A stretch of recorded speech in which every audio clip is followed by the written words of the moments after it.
शुरू होती है और हमें कुछ बच्चों की साइकिल रेस दिखाई जाती है, जिसमें हम मूवी के मेन कैरेक्टर पिली को देखते हैं। पिली अपने फ्रेंड को गाइड कर रही होती है कि कैसे वो ये साइकिल रेस जीत सकते हैं। इस रेस में कुछ पजल्स भी होते हैं जिसे कि इनको सॉल्व करना था, जिसमें पिली काफी एक्सपर्ट थी और इस तरह उसकी इंटेलिजेंस की वजह से पिली और उसका फ्रेंड रेस जीत जाते हैं। इसके बाद सीन चेंज होकर हमें हवाई का सीन दिखाया जाता है, जहां पिली की मॉम उसे और उसके भाई को उनके नाना कीमो से मिलवाने लाती है।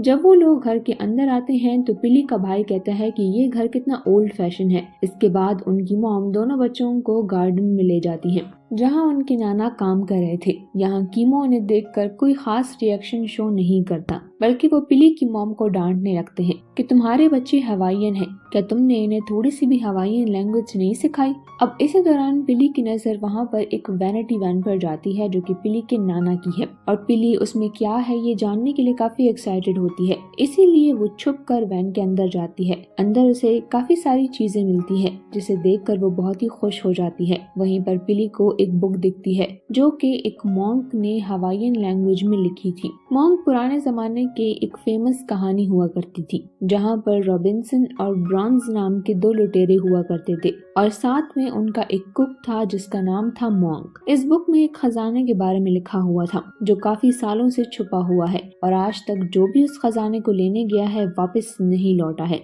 इस बुक में खजाने तक पहुंचने का रास्ता भी लिखा होता है कि किस तरह उस खजाने तक पहुंचा जा सकता है। अब क्योंकि ये बुक हवाईयन लैंग्वेज में लिखी हुई थी तो इसीलिए इसको पढ़ने में पिली को प्रॉब्लम हो रही थी और वो इसे पूरा नहीं पढ़ पाती। तभी पिली अपने नाना को देखती है जो कि वैन की तरफ ही आ रहे थे। उन्हें वहाँ आता देखकर पिली बुक को अपने बैग में छुपा देती है और फिर बैक साइड से जंप करके वैन से निकल जाती है। तब वहाँ पर पिली को एक लड़का कैस्पर दिखता है जो कि वही हवाई का रहने वाला है और पास ही में उसका घर भी है। अब पिली उस बुक को लेकर अपने रूम में आती है, मगर उसे पढ़ने के लिए उसे डिक्शनरी चाहिए थी, इसीलिए वो उसे ढूंढने लगती है। तब ड्रॉर में उसे उसकी मॉम डैड की एक फोटो मिलती है। रात में पिली चादर ओढ़कर वो बुक पढ़ने की कोशिश करती है। तभी पिली का भाई सैम वहाँ पर आ जाता है और वो पिली से वो बुक छीन लेता है। फिर वो उसे उस बुक से रिलेटेड आत्माओं के बारे में बताता है कि वो आत्माएं किसी को भी वो खजाना लेने नहीं देती और जब कोई वो खजाना ले जाने की कोशिश करता है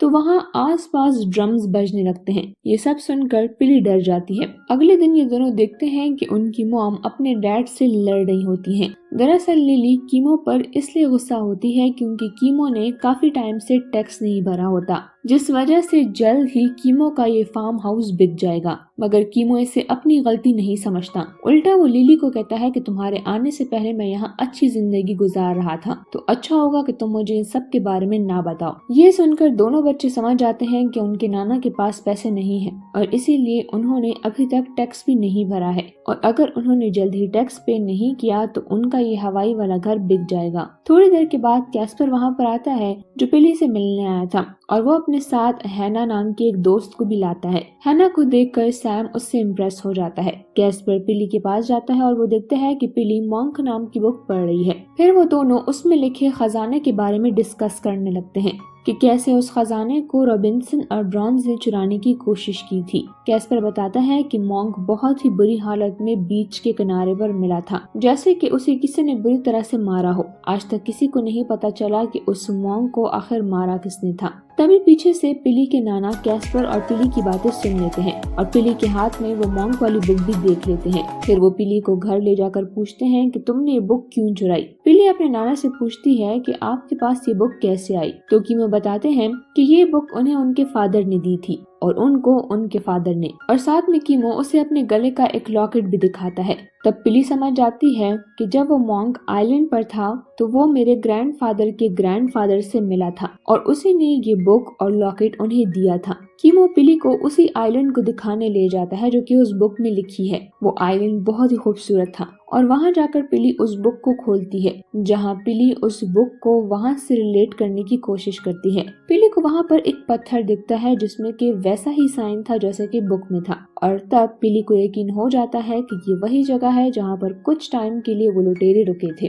फिर पिली दूर वाले आइलैंड को देखने की कोशिश करती है, मगर वो काफी ऊंची जगह पर होता है। पिली थोड़ा ऊपर जाकर उसे देखने की कोशिश करती है, मगर कीमो उसे इतनी दूर जाने से मना करता है। मगर पिली अपने नाना की बात नहीं मानती। कीमो उसका पीछा भी करता है कि वो पहाड़ पर ना चढ़े, मगर इतनी चढ़ाई होने की वजह से कीमो पहाड़ से नीचे गिर जाता है। पिली ये देखकर घबरा जाती है और वो अपनी मॉम को कॉल करके हॉस्पिटल बुलाती है। उधर लिली रास्ते में सैम को समझाती है कि मेरे फादर की फाइनेंशियल कंडीशन ठीक नहीं है, इसीलिए उनका लोन चुकाने के लिए हमें अपना न्यूयॉर्क वाला घर बेचना पड़ सकता है। ये बात सुनकर सैम बहुत ही गुस्सा हो जाता है, क्योंकि वो नहीं चाहता था कि उनका न्यूयॉर्क वाला घर बिक जाए। अब हॉस्पिटल पहुंचकर लिली और सैम पिली को बहुत सुनाते हैं। लिली कहती है कि मेरे फादर की जो हालत है वो तुम्हारी वजह से है। ये सुनकर पिली बहुत ही दुखी हो जाती है और इसे अपनी गलती भी रियलाइज होती है। लिली सैम और पिली को घर भेज देती है, जबकि खुद वो कीमो के पास रुकती है। अगले सीन में पिली और कैस्पर को दिखाते हैं, जहाँ पिली कैस्पर के सामने रोती है और कहती है कि मेरे नाना की ये हालत मेरी वजह से है और मेरे नाना की फाइनेंशियल कंडीशन भी ऐसी नहीं है कि वो अपना लोन चुका सके।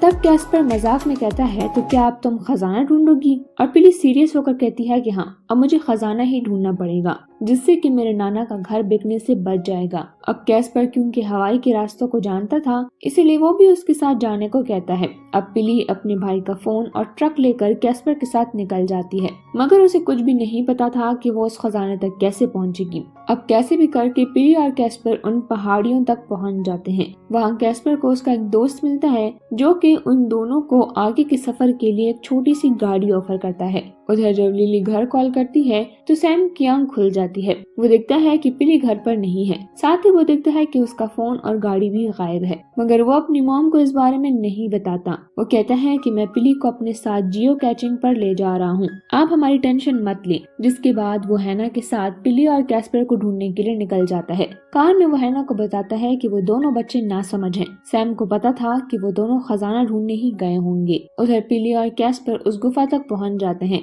तब पिली का पैर फिसलता है और वो दोनों गुफा के अंदर गिर जाते हैं। वहाँ पिली को एक स्केलेटन दिखता है, जिसके साथ एक सोने का लॉकेट और एक रिंग भी थी। ये देखकर उन्हें पूरे यकीन हो जाता है कि यहाँ सच में खजाना है। तभी हैना और सैम भी इस जगह तक पहुँच जाते हैं, मगर हैना इस गुफा में जाने से मना करती है। वो सैम को बताती है कि ये गुफा प्योर है, क्योंकि ये एक कब्र है और कब्र में नॉर्मल इंसानों का जाना अलाउड नहीं होता। तब सैम उसकी बात का मजाक बनाता है और कहता है कि मुझे अपनी बहन को ढूंढना है, जिसके बाद ये दोनों अंदर जाते हैं। तब उन्हें वहाँ पर गहरी गुफा दिखती है, जहाँ पिली और कैस्पर होते हैं। और जब सैम पिली को उस गुफा में देखता है तो वो बहुत ही गुस्सा हो जाता है। तब पिली सैम को वही स्केलेटन के पास पड़े सोने के सिक्के और रिंग दिखाती है और कहती है कि मैं तुम्हें बोल रही थी ना कि यहाँ सच में खजाना है, हमें उसे ढूंढना चाहिए। अब जब सैम और हैना उस सोने को देखते हैं तो वो खजाने को ढूंढने के लिए मान जाते हैं। अब हैना और सैम बिली और कैस्पर को उस गुफा से निकालने की कोशिश करते हैं। तभी हैना और सैम का भी पैर फिसल जाता है और वो दोनों भी उस गुफा में गिर जाते हैं। अब पिली उस बुक को खोलती है और उसे पढ़ना शुरू करती है और तब उन्हें पता चलता है कि अब उन्हें एक सुरंग से होकर गुजरना है, मगर उस सुरंग से गुजरना बहुत ही मुश्किल था, क्योंकि वो एक पतली सी सुरंग है जिसके ऊपर एक नुकीली नोक होती है, मगर उनके पास कोई दूसरा रास्ता नहीं था। इसीलिए वो उस सुरंग से होकर गुजरने लगते हैं। तभी सैम को वहाँ पर एक स्पाइडर दिखता है। तब कैस्पर उसे कहता है कि घबराओ नहीं, ये हवाई का जहरीला स्पाइडर नहीं है। मगर तभी वो स्पाइडर सैम के हाथ पर आ जाता है और सैम काफी डर जाता है, जिस वजह से वो तेजी से उस सुरंग से भागने लगता है और फिर वो सब किसी तरह उस सुरंग को पार करके खुली जगह आ जाते हैं।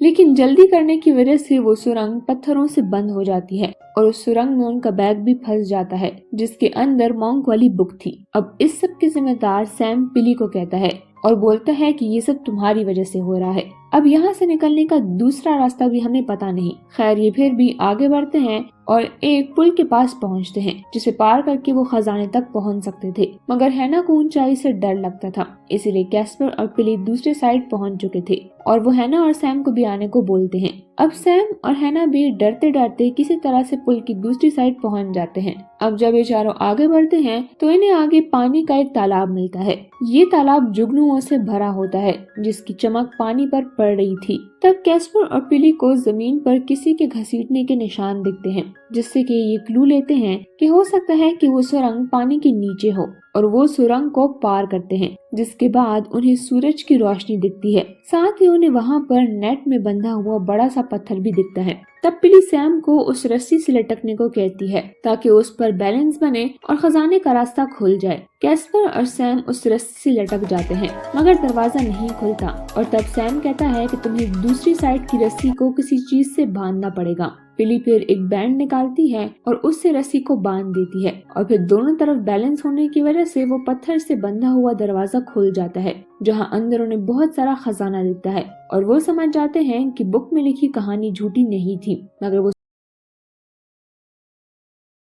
जब ब्रॉन्स, रॉबिन्सन और मॉन्क को इस खजाने के बारे में पता था, तो वो खजाने को बाहर क्यों नहीं ला पाए। इसके पीछे कोई तो रीजन होगा। वहीं हॉस्पिटल में लिली और कीमो को दिखाया जाता है। लिली सैम को कॉल करने की कोशिश कर रही थी, मगर उसका फोन ऑफ आ रहा था। फिर वो सैम को वॉइस मैसेज भेजती है। वहीं दूसरी तरफ वो चारों खजाने को पाकर बहुत ही खुश थे, और वो सोचते हैं कि हमें जल्द से जल्द खजाना लेकर चलना चाहिए। पर तभी हैना कहती है कि ये एक प्योर जगह है, यानी कि कब्र है, और अगर हम खजाने को यहाँ से लेकर गए तो और भी लोग इसे ढूंढने के लिए यहाँ आएंगे, जिससे यहाँ का पीस खत्म हो जाएगा और हमें कोई कर्ज भी लग सकता है। मगर सैम हैना की बात नहीं मानता और बैग के अंदर सोना भरने लगता है। वहीं दूसरी तरफ कीमो लिली से बोलता है कि जरूर बच्चे खजाना ढूंढने ही गए होंगे, और इतना सुनकर लिली बच्चों को ढूंढने के लिए निकल जाती है। उधर सैम के बैग भरने से वहाँ पर सारी मशालें लाल से नीली हो गई थी, और यहाँ पर ड्रम की तेज आवाजें भी आने लगी थी, क्योंकि अब सोल्स जाग चुकी थी। वो सब वहाँ से भागते हैं, और फिर उन्हें रास्ते में लिली भी मिल जाती है, जहाँ वो सभी सोल से छुपने के लिए पास ही के एक अबैंडन घर में जाते हैं। वहीं कीमो हॉस्पिटल में अपने बच्चों के लिए प्रे करता है कि वो सोल्स उसके बच्चों को कोई नुकसान न पहुंचाएं। तब लिली बच्चों से कहती है कि तुम सब अपना सर तब तक मत उठाना जब तक कि सोल्स वहाँ से चली नहीं जाती, और अब वो सोल्स उस घर में घुस जाती हैं। तभी पिली अपने भाई के बैग से वो खजाना निकाल कर पास ही में पड़े एक बास्केट में डाल देती है, और फिर उसे सोल्स के आगे रख देती है, क्योंकि उसे लगता है कि शायद ऐसा करने से सोल्स वहाँ से भाग जाएं। और होता भी ऐसा ही है। उन सोल्स में से एक सोल लिली के हस्बैंड की भी होती है, जो कि आर्मी में थे और बहुत साल पहले मर चुके थे। बच्चे अपने फादर की सोल को देखकर खुश होते हैं। अब इन लोगों को समझ आ जाता है कि इस खजाने की प्रोटेक्शन ये स्पिरिट्स कर रही हैं। अब सभी सोल्स घर से निकलकर नदी के पास पहुंचती हैं और एक एक करके नदी के अंदर जाकर गायब हो जाती हैं। अगली सुबह सबको हॉस्पिटल में दिखाया जाता है, जहां पिली कीमो से पूछती है कि आपको उस खजाने के बारे में पता था, मगर आप वहां से कुछ भी नहीं लाए। शायद आपको भी पता था कि वो जगह प्योर है और वहां से कुछ भी नहीं ला सकते। तब कीमो बच्चों को मॉन्क के बारे में बताते हैं कि मॉन्क बहुत अच्छा इंसान था। रोबिन्सन और ब्रॉन्स खजाने के लिए एक दूसरे से लड़ पड़े थे और उन्होंने मॉन्क को भी बहुत बुरी तरीके से मारा था, और उनके शोर की वजह से वहाँ की सोल्स भी जाग चुकी थी। अब मॉन्क को वो खजाना नहीं चाहिए था, इसीलिए वो वहाँ से भाग गया था और भागते भागते पहुंचा था हमारे फादर के पास। इसीलिए वो बुक हमारी फैमिली के पास है। लास्ट सीन में हम देखते हैं कि दोनों बच्चे अपने नाना के साथ रहने के लिए राजी हो गए हैं, यानी कि अब वो न्यूयॉर्क वाले घर को बेच देंगे और अब हवाई में ही अपने नाना के साथ रहा करेंगे। और इसी के साथ ये मूवी यहाँ पर।